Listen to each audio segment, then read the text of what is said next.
you mean taking us off of this plantation? What do you mean telling us that we need to be free? We were doing all right. Now you've got us in the wilderness, and freedom is a scary thing.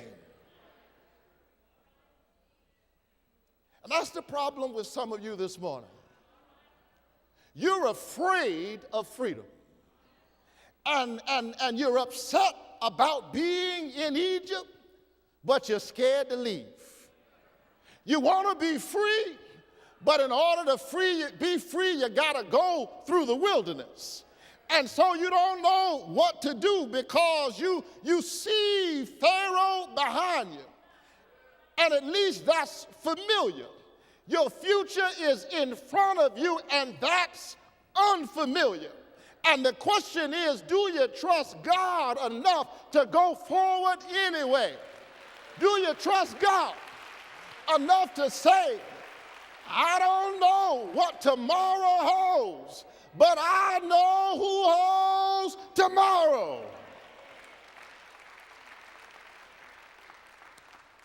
Let me tell you who Pharaoh is. Pharaoh is not a person. Pharaoh is not even a system or a regime. Pharaoh is the comfort you have with the bad you know. You'll get that about 4 o'clock. Pharaoh is the comfort you have with the bad you know. And some of you are walking around mad, look mad, always mad, act mad, talk mad, but you're really sad. You're miserable. Why? Not because Pharaoh is holding on to you, but because you're afraid to let Pharaoh go. But God woke me up early this morning and said, go and tell the people to let Pharaoh go. What is Pharaoh?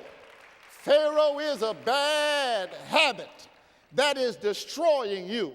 It's destroying your life, destroying your health, destroying your family, but you can't let it go because you feel naked without it. Yes, I'm coming down your street this morning. Every now and then I've seen folk who are so tied to Pharaoh that even as Pharaoh is killing them, they can't let Pharaoh go. One of the saddest things I've ever seen is somebody literally hooked up to an oxygen tank. And they have the oxygen, they're holding that with one hand and puffing a cigarette. Have mercy, Jesus, with the other hand.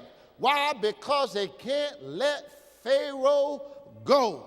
For somebody else, it's an old grudge. It's some resentment that you've been holding a long time.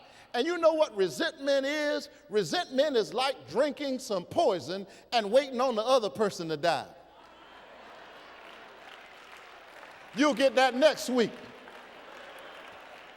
But the reason you hold on to that resentment is that resentment has become your blanket. It has become your excuse. It's your reason for not going any further than you have gone. Because every time you have to face the future, every time you are faced with where you really want to go, every time you have to confront yourself rather than deal with yourself, you can go and dig up that old resentment.